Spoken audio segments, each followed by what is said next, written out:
वक्त की ये बड़ी खबर जोधपुर से आपको बता दें, फ्रूट मंडी में भीषण आग जनी हुई है। कड़ी मशक्कत के बाद आग पर काबू पाया गया है। आग की चपेट में कई दुकानें भी आई हैं। ये बड़ी जानकारी आपको बता रही हैं।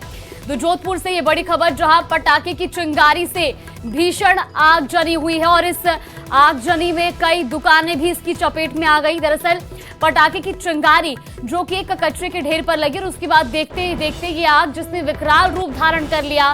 तस्वीरें आपको दिखा रही हैं टीवी स्क्रीन पर। फ्रूट मंडी का ये मामला है जहां भीषण आग जनी हुई है।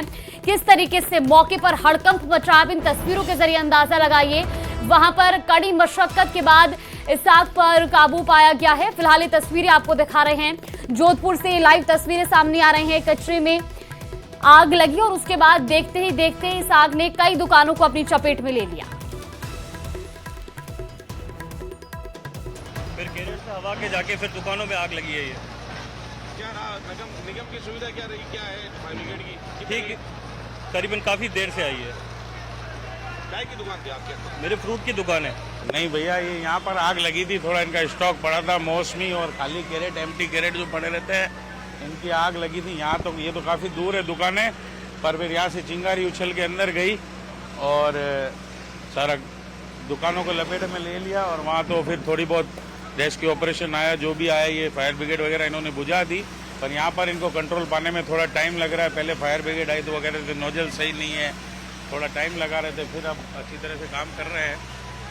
तो नुकसान तो काफ़ी हुआ ही है दुकान। तो इसी खबर पर ज्यादा जानकारी के साथ हमारे संवाददाता चंद्रशेखर जुड़ गए। चंद्रशेखर, फिलहाल क्या कुछ स्थिति है और इसमें किसी के हताहत होने की भी कोई जानकारी है क्या?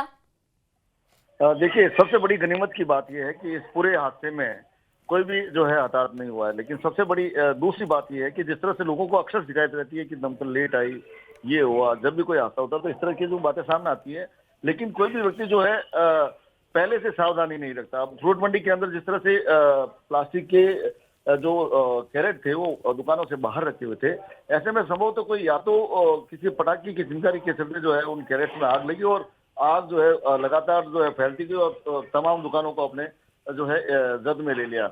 या इसके अलावा ये बताया जा रहा है कि कुछ फूड्स को जो पकाने के लिए केमिकल होता है, संभव तो उसके साथ उसमें धमाका हुआ और उसके बाद आग लगी। हालांकि जांच के बाद पता चल पाएगा कि आखिर आग लगने का कारण क्या रहा है। लेकिन गनीमत रही कि दमकल कर्मियों ने समय रहते आग पर काबू पा लिया, आग को आगे बढ़ने नहीं दिया। 10 एक करीब बताया जा रहा है कि 8 से 10 दुकानें जो है उसकी चपेट में आई। और इसके अलावा जो बागवान है जो फ्रूट उगाते हैं, उन बागवान का जो माल पड़ा रहता है बरामदे में, वो माल जो है जो उसका नुकसान हुआ है। हालांकि कोई सबसे बड़ी राहत की बात ये रही कि कोई जनहानि नहीं हुई। जी चंद्रशेखर, क्या कुछ पता चल पाया है किसकी लापरवाही इसमें सबसे बड़ी निकलकर सामने आ रही है?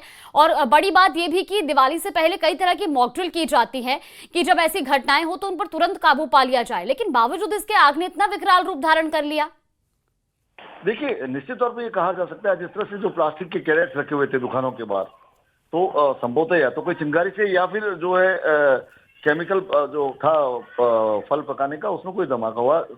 हालांकि ये बाद में पता चलेगा, लेकिन आग जो है लगातार प्लास्टिक में फैलती गई और सबसे बड़ी बात, तमाम दुकानों में भी ये कैरेट भरे हुए थे। तो ऐसे में जो है आग ने विकराल रूप धारण कर लिया। जी चलिए, बिल्कुल, बहुत शुक्रिया चंद्रशेखर आपका जुड़ने के लिए और जानकारी साझा करने के लिए। तस्वीरें आपको दिखा रहे हैं, एक्सक्लूसिव तस्वीरें टीवी स्क्रीन पर सामने आ रही है, जहां कितनी भीषण आगजनी इस फ्रूट मंडी में हुई है। आप देखिए तस्वीरों में, और वहां पर बड़ी संख्या में जो दमकल कर्मी हैं वो मौजूद हैं।